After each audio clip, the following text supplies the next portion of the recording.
Olá, seja muito bem-vindo ao programa Ambiente Cultural. Gente, vamos combinar, não tem nada mais enriquecedor, que nos emociona, nos faz viajar sem sair do lugar, do que ler um bom livro. Uma ótima oportunidade de crescimento e reflexão. Eu sei que tem muita gente que não tem o hábito, mas eu garanto que vale a pena. Você pode começar com um romance, uma ficção e, por que não, um livro de poesia.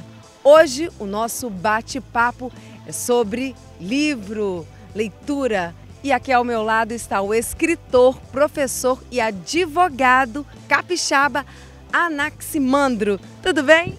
Tudo bom? Prazer estar aqui. Para começar, o seu nome já é uma inspiração aí da filosofia grega.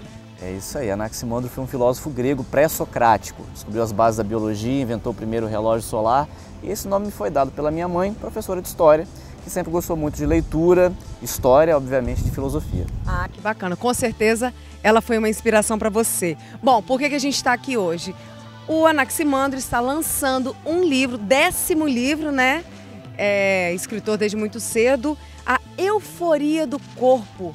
Que inspiração é essa, Anaximandro?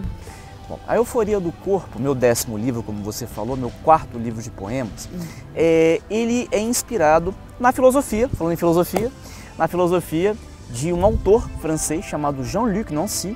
Eu descobri esse autor na academia, na universidade, e Jean-Luc se debruçou em vários temas, dentre os quais o tema do corpo e das corporalidades. Então, parece uma viagem sem fim, mas a literatura e a filosofia nos proporcionam isso. O que é pensar o corpo? A gente sempre vive num automático, sobretudo nesses tempos contemporâneos, né? E Jean-Luc faz essa reflexão sobre o corpo e as corporalidades. A gente sempre pensa o corpo de uma forma biológica, mas nunca pensa de uma forma filosófica e até poética. Ter um corpo é muito mais do que você ter uma estrutura orgânica. É você, muitas vezes, até ter um ato de resistência. Olha, e é uma palavra que a gente tem usado bastante, principalmente nesses tempos de pandemia, né?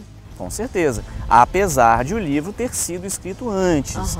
E o lançamento seria durante a pandemia, mas justamente por conta da Covid, ele teve problemas e agora o livro está sendo lançado. Teve um lançamento virtual e vai ter um lançamento físico, mas esse livro foi escrito um pouquinho antes desse processo e ele justamente tende a ser uma reflexão poética a respeito deste tema. E quando você fala em resistência, por exemplo, você tem várias questões em torno do tema. A questão do corpo da mulher, né? A mulher que, por exemplo, sofre uma esterilização em massa, que é presa a padrões de beleza, muitos dos quais inalcançáveis. As questões de corpo, por exemplo, o corpo negro, né? O aniquilamento, o corpo trans, né? Tanto preconceito sofre. Então, o que é pensar esse corpo e o que é poetizar esse corpo? Agora, eu só queria deixar uma coisa muito clara, que não é um livro de filosofia, é um livro de poesia. Raso vou ao apelo, a pele. Vou ao raso da pele o pelo, ao pelo raso a pele eu vou, a pele eu vou, a pelo raso, ao voo a pelo raso, a pele.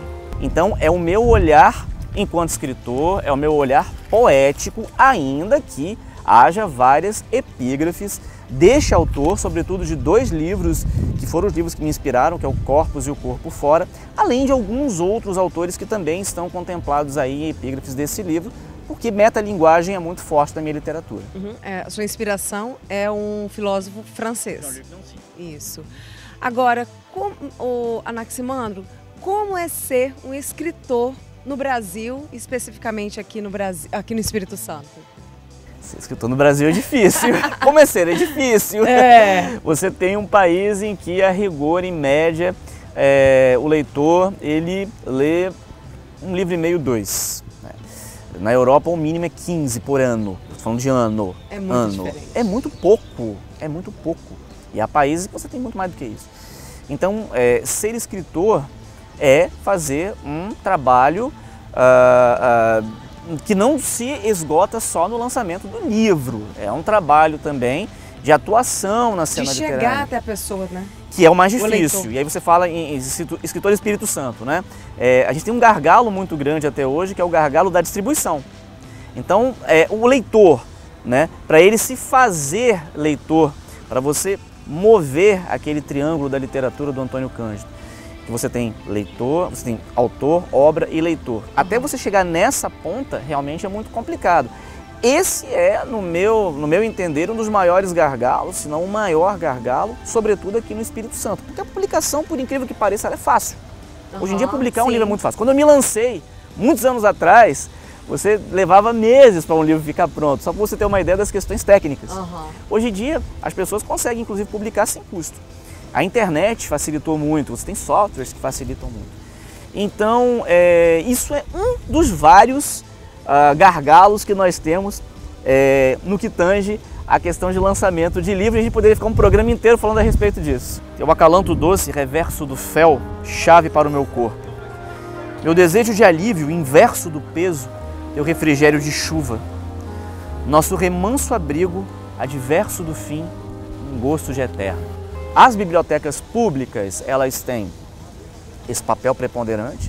Biblioteca não é um depósito de livro, eu entendo a biblioteca como uma coisa ativa, como um lugar de descoberta e não como um lugar de castigo.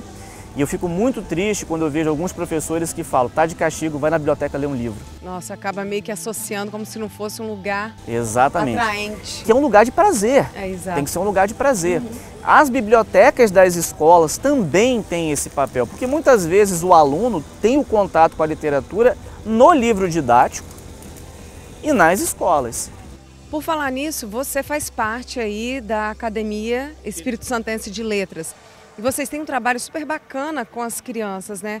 O incentivo desde cedo, eu acho que é primordial. Tem um projeto, tem um programa, na verdade, que é o Academia Vai à Escola. Ele parou um pouco por conta da pandemia, estamos já na tentativa de retomar, em que o acadêmico, literalmente, vai às escolas falar a respeito da sua obra, da sua literatura e, obviamente, dar uma palavra de incentivo para essas crianças, né, para esses adolescentes. Eu fiz muito isso e é um projeto fantástico, capitaneado por um colega nosso, um confrade nosso, o Zé Roberto, e isso acabou tendo uma dimensão muito grande, e fora também o trabalho do próprio escritor, enquanto escritor em si. Na fresta da palavra. O mundo suave escorre, língua fora, seu afago. Rio que brota na fresta da palavra, braços abertos de reconstituir o mundo. Aquilo que cala, mata. Por que ler poesias? Vamos lá. Primeiro, um livro de poesia é um livro. As pessoas têm um certo medo de ler poesia. Poesia não é algo que é feito para pessoas não iniciadas, pessoas que têm um mestrado ou um doutorado. Então, não, a poesia ela é simples, a poesia ela é acessível, a poesia é para todos. Há autores mais herméticos, há autores que têm uma linguagem mais simples, mas a poesia, inclusive, ela dá início à literatura propriamente dita e ela tem uma interface muito grande com a música. Muitos músicos, Vinícius de Moraes produziu muito, você tem agora o Gil, que entrou para a Academia Brasileira de Letras, um músico, o Bob Dylan. Na questão da literatura brasileira, a literatura portuguesa é a nossa matriz, tinha os trovadores, que eram menestréis, eles saíam cantando as poesias. Então, poesia tem muito de música. Então, por que ler poesia? Bom, primeiro, é um gênero literário. Segundo, você não tem, obviamente, nenhum requisito que você precisa para ler poesia. Basta você estar com o seu coração aberto e gostar de literatura. E não precisa ler do início ao fim? Não, um livro de poesia, dependendo, não. E outra coisa, poesia como literatura, como texto literário, ele traz todas aquelas benesses, que é o aumento do vocabulário, a questão do imaginário. Você estava falando anteriormente que você consegue ver. É isso, poesia, o poeta, o bom poeta, ele pinta com as palavras. Poesia é imagem mental. Então você ter essa imagem, você conseguir essa imagem por meio do texto é fantástico e é poesia. E existe poesia em tudo, existe poesia na prosa, existe poesia numa pintura, existe poesia na arte em geral. Na natureza, no meio ambiente. No meio ambiente, tem tanta poesia aqui, então por que não ler poesia? Eu nem diria por que ler, é por que não ler. Imagem íntima do delta, feito tarde e noite escura, tendo a adrenalina do querer como o ópio da procura. Numa viagem em corpo, como barco, em sua última aventura. Agora, Anax, como que as pessoas encontram o seu livro? Alguns são encontrados em livraria, outros não, mas eu deixo o endereço do meu site. Pode dar o endereço Pode dar o endereço? gente, claro.